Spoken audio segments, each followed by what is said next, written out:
If you mention Apple anywhere today, the first thought that comes to your mind is that the tech giant instead of the fruit. What could be the greatest brand achievement than this? Although Apple's consistency may be masked as a one-size-fits-all approach, the company's localized brands in other countries have made it successful globally.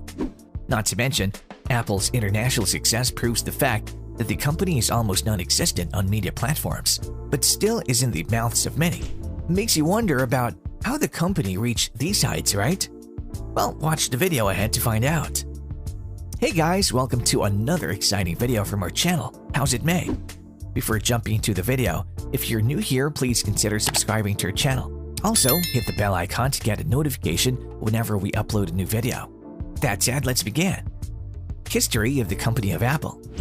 Apple, headquartered in Cupertino, California, is one of the most valuable companies in the world, who's globally recognized for manufacturing popular digital devices including Mac, iPod, iPhone, and iPad. Just like how every company started off something, Apple was founded in 1976 by two young geniuses, Steve Jobs and Steve Wozniak, whereas the company's major and second product, Apple II, was the first personal computer to succeed in the mass market. Did you know that Apple started off its brand credibility with a laptop? Well, now you do. The Macintosh, released in 1984, brought modern graphical user interfaces into the mainstream, and the market indeed boomed already. However, as a matter of fact, the company faced its downfall in 1985 when the board members decided to kick out Steve Jobs from the business. Of course, they didn't know they were taking the scariest and worst decisions of their life.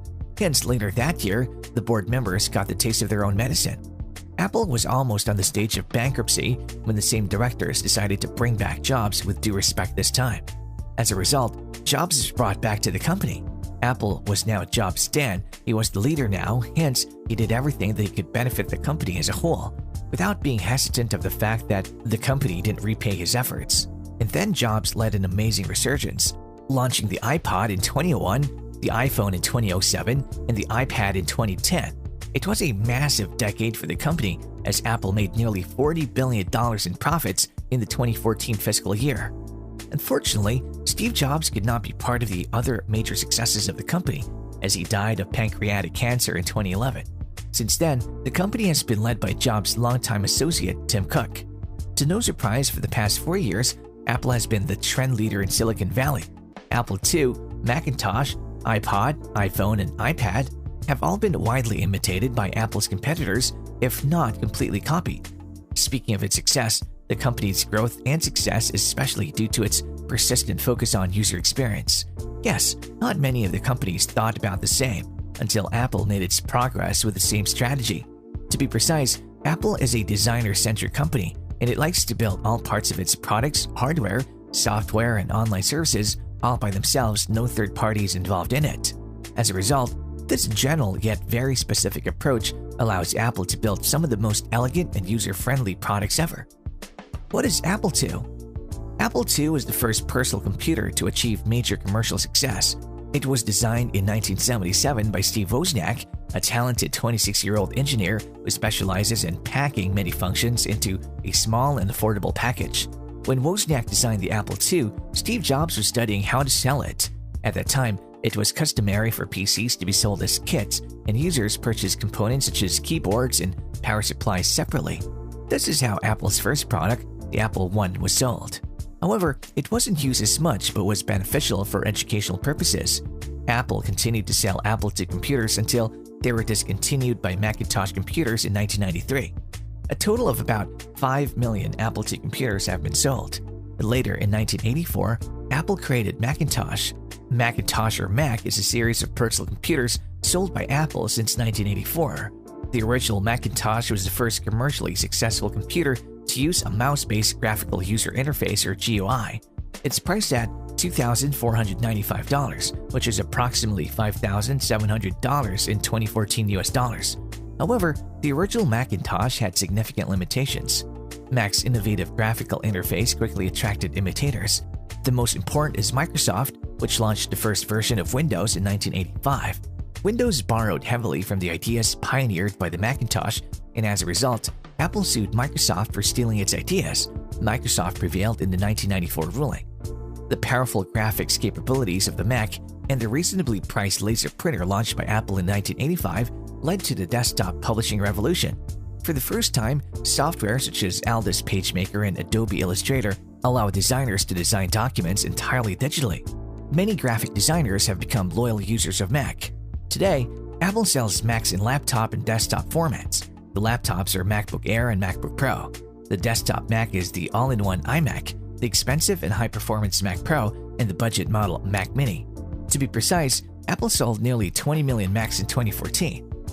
How did Steve Jobs get Apple out of bankruptcy from the most successful company? As we already saw how Apple made the worst decision of their lifetime and brought the company on the verge of bankruptcy.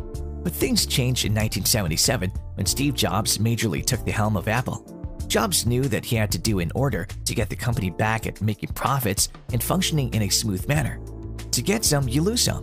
As a result, Jobs canceled 70% of Apple's products, laid off more than 3,000 employees, and turned a loss of $1 billion in 1997 into a profit of $300 million in 1998. Yes, he brought Apple to another page just within a year. For fact, every company desires someone like Steve Jobs, but they don't know that Jobs is one in a million. And then he began to work on building products that became legendary in Silicon Valley. He had bigger aims this time and much more beneficial ideas. As a result, in 1998, Jobs introduced the iMac, one of the most affordable computers ever made by Apple. Meanwhile, a year later in 2001, Apple released the iPod music player. Customers like its elegant point-and-click scroll wheel interface. By the end of the 20th century, Apple has sold more than 200 million iPods. Now comes the Apple phones. Jobs launched the iPhone in 2007, and it uses a revolutionary touchscreen interface that has changed mobile phones, just as the Macintosh changed the personal computer 23 years ago. Apple has sold 500 million iPhones after its invention in the market. Apple launched the iPad in 2010 and sold nearly 200 million iPads. All these products are carefully crafted by Apple's top designer, Johnny Ive. Jobs found a soulmate in Ivy. He would visit Ivy's studio every day to discuss the design of upcoming products. Of course, Jobs is a marketing genius. He returned to Apple with a Think Different advertising campaign, connecting Apple with non-traditional thinkers such as Albert Einstein and Mahatma Gandhi.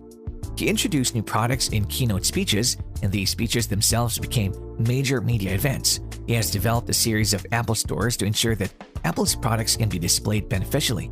He did everything he could to do and created a name for himself in the history of tech. Tim Cook, the new in charge. Unfortunately, Steve Jobs died of pancreatic cancer in 2011. Since then, Apple has been managed by Jobs' longtime deputy, Tim Cook. Before his death, Jobs warned Cook not to try to manage Apple by asking what Jobs would do with each decision. Do the right thing, Jobs said, and Tim would not forget this. However, Tim Cook had a slightly different approach to how Jobs did. He took a more traditional approach to manage Apple. Fewer decisions go directly to Cook, which allows Apple to handle more tasks in parallel. To be precise, Tim Cook's first move after taking over Apple was to establish a matching gift program. He also expanded Apple's mergers and acquisitions department, allowing the company to consider multiple transactions at the same time without the need for Cook to participate in the details. Since taking over Apple, Tim Cook has been trying to take advantage of Apple's position as the only technology company that's also a luxury brand. In 2013, Apple spent $73 million to hire Angela Ahrendts, CEO of luxury brand Burberry, to manage Apple's retail business. In the same year, Apple also hired Yves Saint Laurent CEO Paul Deniver. The hiring seemed successful, as in 2014, Apple acquired Beats, a company that produces high-priced headphones and streaming music services. To be precise, both companies work independently now. Now comes the modern technology phase. In 2015, Apple released the Apple Watch series with prices ranging from $350 for the entry-level sport model to $17,000 for the most expensive Apple Watch edition. Charging a fee of $17,000 for a gadget is extremely unusual for the consumer electronic business. How does Apple make money? To be precise, more than half of Apple's revenue comes from the iPhone, whereas Mac and iPad are also important sources of income. That's it, guys. Let's know if you found this video informative in the comment section below. Also, if you enjoyed this video, give it a thumbs up and share it with your friends. And don't forget to subscribe to our channel for more informative videos. See you in the next video.